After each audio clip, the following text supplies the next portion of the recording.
साया। यूं तो बनारस घाट अपनी खूबसूरती के लिए बहुत प्रचलित है, पर घाट के किनारे कई राज लिए बैठे हैं। ये कहानी शुरू होती है बनारस के घाट के पास बने ममता निवास से, जहाँ प्रिया लाल जोड़े में ममता के घर उसकी बहू बनकर आती है। आओ आओ बहू, घर को अपने पैरों से पवित्र करो। ममता घर की दहलीज पार कर ही रही होती है कि अचानक एक बहुत गंदी सी बात पूरे घर में फैल जाती है।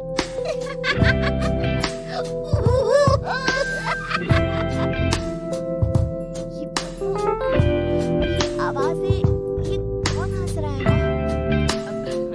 ये पड़ोसी ना हमारे थोड़े अलग से है। कहाँ हम शाकाहारी और ये मांस मच्छी खाने वाले। छोड़, तू ध्यान मत दे और गृह प्रवेश कर। और हाँ बहू, अपनी सास की एक बात हमेशा याद रखना, इन पड़ोसियों से तो कभी बात नहीं करेगी। अच्छे लोग नहीं है ये। अपनी सास की ये बात मानेगी ना बेटा? हाँ माँ, जो आपकी मर्जी, मैं उनसे बात नहीं करूंगी। अगले दिन प्रिया अपनी पहली रसोई बनाने रसोई घर में जाती है। ये छोटी बात तो नाक में जा रही है। एक काम करती हूँ, खिड़की खोल देती हूँ। प्रिया खिड़की खोलने जाती है। इतने जाले, लगता है इस खिड़की को कभी खोला ही नहीं गया। पर ऐसा क्यों? ओह, नॉन वेज की स्मेल आती होगी ना। 2 मिनट के लिए खोल लेती हूँ, फिर बंद कर दूंगी। प्रिया खिड़की खोलती है। खिड़की खोलते ही उसकी नजर सामने वाले घर की खिड़की पर पड़ती है, जहाँ एक लड़की खड़ी होती है। हाथों में मेहंदी, लाल रंग की साड़ी, बिल्कुल सजी धजी, मानो प्रिया की तरह ही वो भी नई नवेली बहू हो। वो प्रिया को देखकर मुस्कुराती है। हे भगवान, माँ ने तो इनसे बात करने को मना किया था। प्रिया फौरन ही खिड़की बंद कर देती है और तवे पर चढ़े रोटी की ओर देखने लगती है, पर वहाँ रोटी न होकर मछली पड़ी होती है। ये क्या? पहली ही रसोई में इतनी बड़ी गलती! हे भगवान, अब मैं क्या करूं?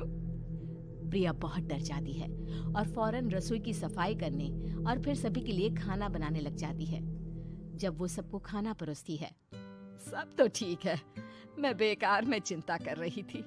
हे भगवान, ऐसे ही बस अपनी कृपा बनाए रखना। रात के वक्त जब सब सो रहे होते हैं, तब प्रिया को पायल की आवाज सुनाई देती है, जिससे उसकी आंख खुल जाती है। ये पायल की आवाज कहाँ से आ रही है? प्रिया उठकर उस आवाज के पीछे छत की सीढ़ियों तक जाती है। तभी उसे बच्चे के रोने की आवाज आती है। प्रिया छत पर जाती है तो क्या देखती है? वही लाल साड़ी वाली लड़की अपनी गोद में एक नवजात बच्चे को घुमा घुमा कर सुला रही है। तभी प्रिया की नजर उसके पेट पर पड़ती है। ओह गॉड, ये तो प्रेग्नेंट भी है। सुनिए, बच्चा सो नहीं रहा है क्या? मैं कुछ मदद करूं? नहीं नहीं, आपके घर वालों को अच्छा नहीं लगेगा, मैं संभाल लूंगी। स्नेहा की गोद से बच्चा हाथ मारकर प्रिया की गोद में आने को छटपटाने लगता है। दोनों घर अगल बगल में बने होने के कारण प्रिया उस बच्चे को गोद में ले लेती है। प्रिया के पास आते ही वो सो जाता है। बच्चे का वो स्पर्श रात भर प्रिया भूल नहीं पाती और अगली सुबह वो छत पर कपड़े सुखा रही होती है। तभी उसे एक औरत इशारा करके बुलाती है। स्नेहा कह रही थी बाबू तुम्हारी गोद में आते ही सो गया। मैं गौरी, स्नेहा की माँ हूँ। बहू, घर आना, बाबू को खिला भी लेना।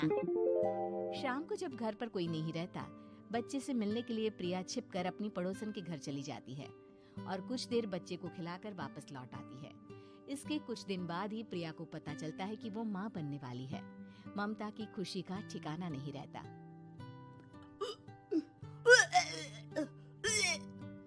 माँ जी, पता नहीं क्यों उल्टी आ रही है। प्रिया भागती हुई वॉशरूम में जाती है तो हरे और लाल रंग की उल्टी करती है। उस उल्टी में से कीड़े निकलते हैं। ये क्या? खून और ये कीड़े! माँ! माँ! प्रिया की आवाज सुनकर ममता दौड़ कर आती है, पर बेसिन में कुछ नहीं होता। प्रिया हक्की बक्की रह जाती है। ये सब क्या हो रहा है? प्रिया घबरा जाती है और अपने कमरे में जाकर सो जाती है।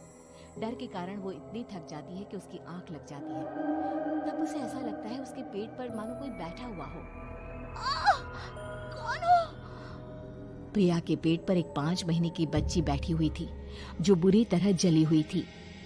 माँ, तुम ही मुझे लाई ना अपने पेट में। मैं तुम्हारी माँ नहीं हूँ। कौन हो तुम? माँ, देखो मैं जल गई बुरी तरह से। 6 महीने पेट में रहने को भी मुझे नहीं मिला। सहला दो ना माँ। बचाओ, बचाओ, माँ। ममता दौड़कर कमरे में आती है। प्रिया की बातें सुनकर वो सब समझ जाती है। तू कहीं बगल वाले घर में तो नहीं जाकर आई ना बहू? मुझे माफ कर दो, मैं गई थी माँ। उस घर में सब मरे हुए हैं बहू। कई साल पहले स्नेहा उस घर में बहू बनकर आई थी। कुछ ही दिन में वो एक बच्चे को जन्म देने वाली थी। पूरा घर बच्चे के आने की खुशी में खोया था कि एक दिन अचानक उस घर में आग लग गई। सब बुरी तरह जलकर मर गए। गौरी आज भी दादी बनने का इंतजार कर रही है और इसीलिए स्नेहा ने अपना अजन्मा बच्चा तुम्हारी कोख में डाल दिया। ममता ये कह रही होती है कि पीछे से उसके पैरों को एक बच्चा पकड़ लेता है। दादी, दादी। माँ, स्नेहा की गोद में यही बच्चा था। ये बच्चा कौन है फिर? तेरी मौत है। तेरी भी दादी। जिस चीज का ममता को डर था वही हो गया। ममता निवास के ऊपर मौत ने चादर बिछा दी थी। प्रिया का पेट ऐसे बढ़ जाता है मानो 9 महीने का हो। 2 हाथ उसके पेट से बाहर निकलते हैं। बहू, संतोष को फोन कर, किसी पंडित जी को बुला बहू। प्रिया का पति भागता हुआ घर आता है। ये तो होना ही था माँ। तेरा पाप तेरे सामने आ गया तो तू सह नहीं पा रही है। स्नेहा घर में आग लगी नहीं थी, माँ ने लगाई थी, प्रॉपर्टी की लालच में। और वो बच्चा मेरी पहली पत्नी का बच्चा है, मेरा बेटा, जो कि उस आग की चपेट का शिकार हो गया था। मैंने तुमसे ये सब माँ के कहने पर छुपाया था। मुझे माफ कर दो प्रिया। तुम अगर चाहो तो यहाँ से जा सकती हो। मैं तुम्हें किसी भी बंधन में रखना नहीं चाहता। मेरी शादी हुई है आपसे, मैं आपको छोड़ नहीं सकती, पर उससे पहले हमें स्नेहा, उसकी माँ और बच्चे की आत्मा की शांति करवानी होगी। संतोष और ममता गौरी के घर जाते हैं। अंदर सब कुछ जला हुआ होता है। जमीन पर जली हुई लाशें बिखरी हुई थी। ममता रो रो कर अपनी करने की माफी गौरी से मांगती है। प्रिया स्नेहा के घर वालों का अंतिम संस्कार करवा देती है और ममता निवास फिर से आत्माओं के साए से मुक्त हो जाता है।